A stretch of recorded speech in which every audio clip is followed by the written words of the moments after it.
Hello, everyone. This is Jed Distler, official Chopin competition blogger for Gramophone magazine, and welcome to our daily Chopin report from the 19th International Chopin Competition.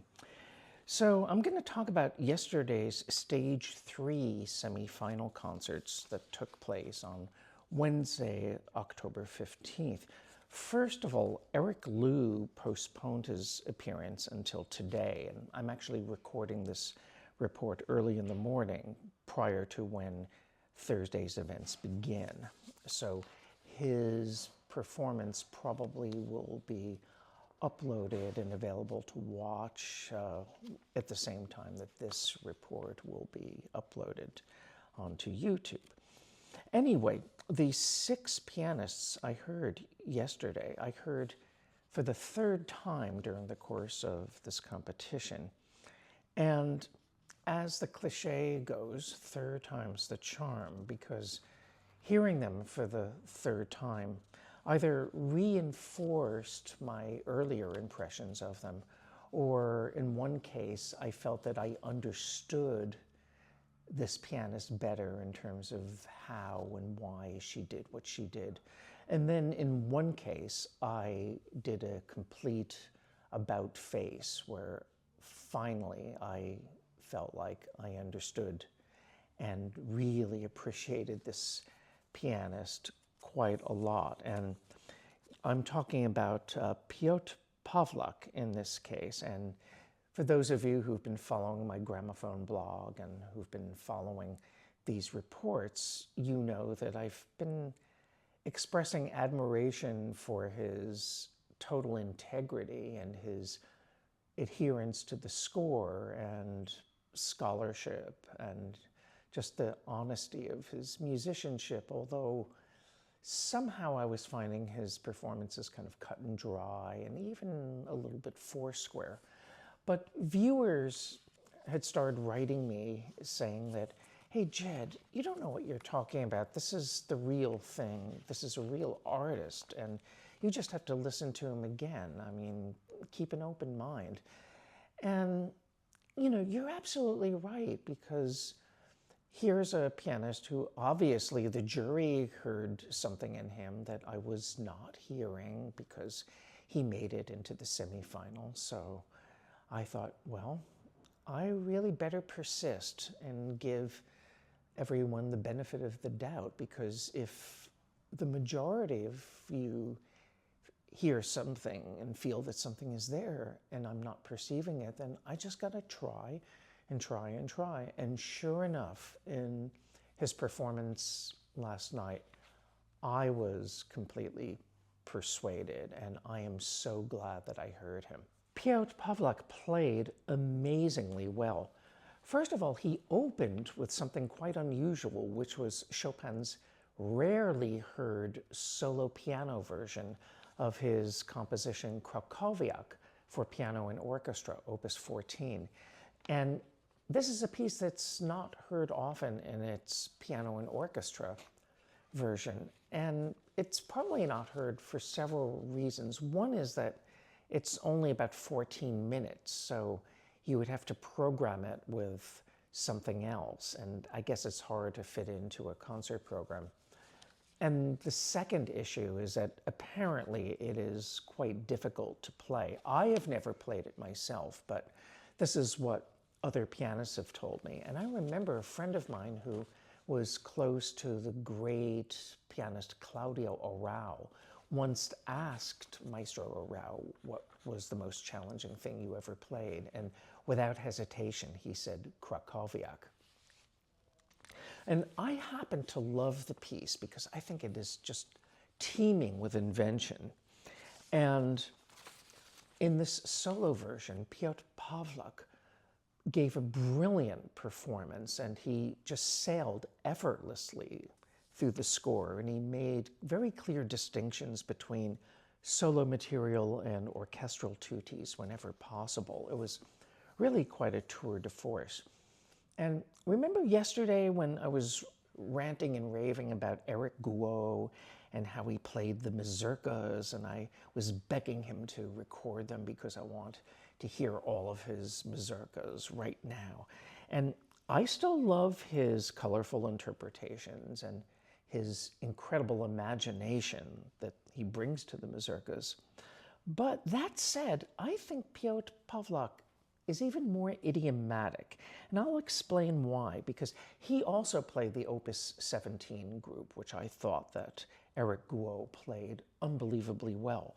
But what made it different with Piotr Pawlak is that he keeps the rhythmic underpinning present, but he does so without clunking you over the head.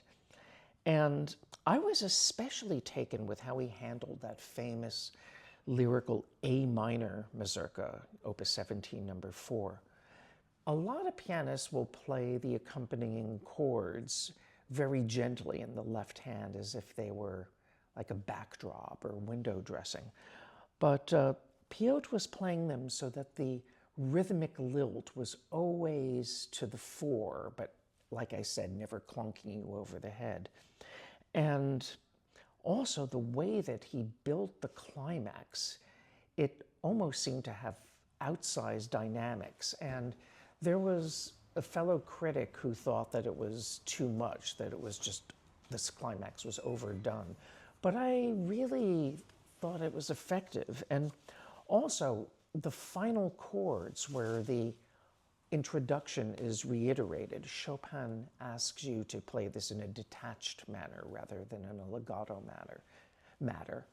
And my critic colleague said, oh, these détaché chords, they sound good on a forte piano, but on a modern grand, it sounds kind of gross and exaggerated. Well, I respectfully disagree. I thought it was very effective because you're hearing this melancholy passage come back in a way that is perhaps angrier, for lack of a better word, but it brings the mazurka to a definitive close rather than something that's kind of tentative. And I thought it was quite effective. In fact, I thought it was a revelation.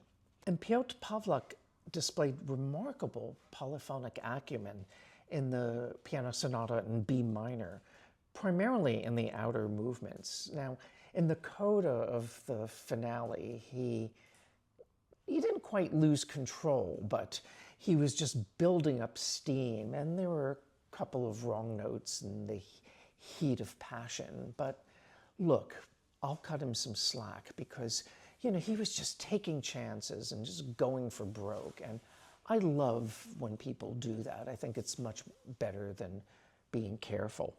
But I did prefer how Vincent Ang played the B minor sonata finale because he brought a little more contrast and articulation to the mix. And my friend and fellow Chopin Talk intermission host, Ben Lawdy, was sitting next to me.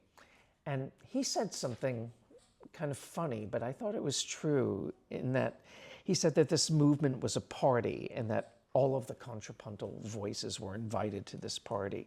And I like that image because I was hearing a lot of joyful banter between the hands, and all the voices were just interacting in such an engaging and creative way. It was a really fun performance. And there was a lot of personality to the performance, and I would even say that for the group of Opus 41 mazurkas. There was a lot of personality to them, although I did not find his interpretations to my taste because he was playing the mazurkas from the bottom up, giving them almost a kind of Brahms-like cast, playing these pieces as if they were Brahms intermezzos. But I have to say, Vincent had a conception of how he wanted these mazurkas to go, and he realized that conception, and you've got to give him his propers for that. He is a pianist with a personality. Earlier Chopin Report, I commented about Jae-Hyung Lee as being a marvelous colorist in his selection of preludes. And that certainly did come across in his set of mazurkas from Opus 33. I was not crazy about some of the affettuoso, expressive gestures that he brought to the Piano Sonata No. 2, the Funeral March Sonata. And I thought he was pushing the Scherzo number 3 in a very hard-toned way. I was rather surprised by that. Now, the 16-year-old pianist, Tian-Yao Lu, came back for the semifinals. And I talked about her stage 2 performance where she played the obligatory set of preludes, and then the rest of the set was devoted to 3 large-scale, flashy display pieces. And I thought it was akin to having a meal that consisted of an appetizer and 3 humongous desserts. And I thought it was just not good judgment program-wise in terms of program building. But then I got to thinking yesterday that maybe this was a tactical move because obviously she made it into the second round. So either she thought or maybe someone advised her to just trot out all of the flashy stuff because you'll impress the jury, but they're going to want to hear more. They're going to want to hear how she plays the substantial repertoire. So in that way, they'd have to ask her into the semifinals. Now, I'm not saying that that's a fact.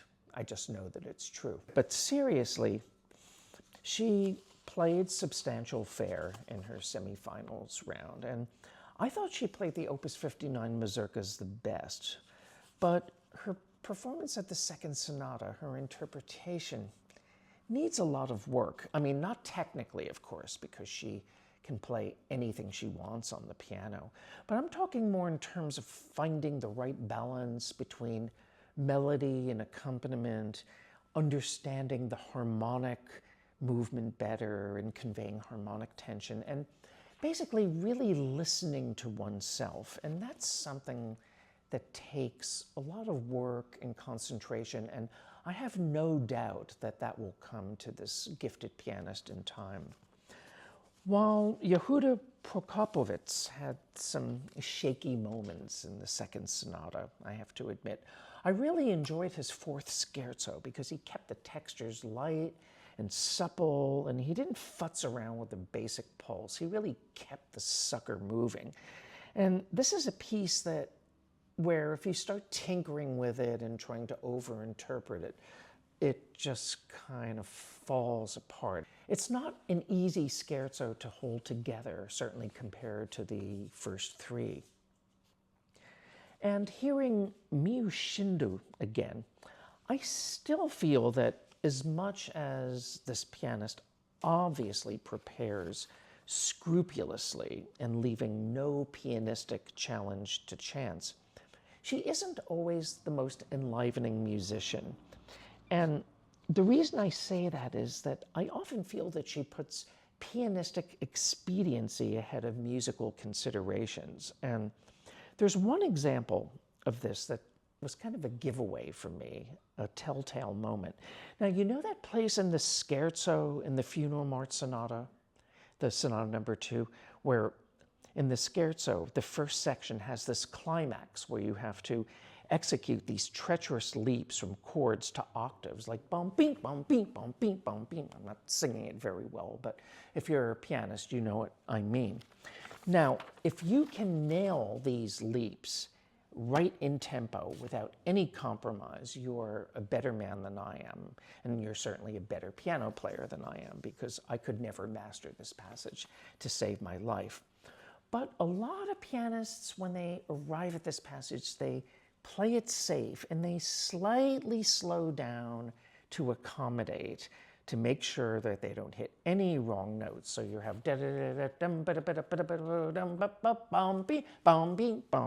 see, I'm slowing that down a bit. Well, maybe not so much.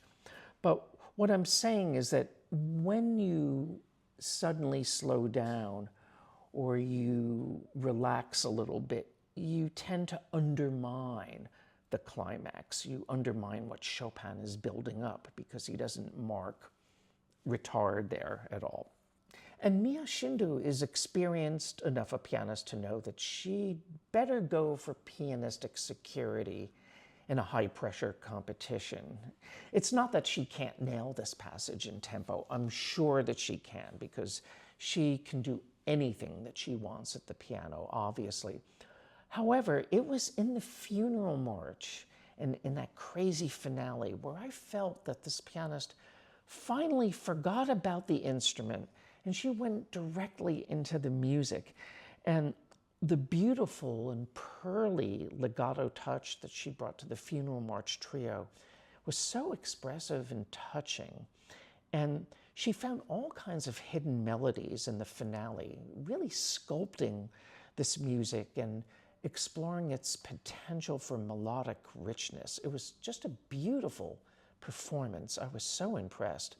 And I finally felt that with her, I was finally hearing Chopin and hearing the real, authentic Miyu Shindu, rather than just another competitor in a group of 83 other competitors.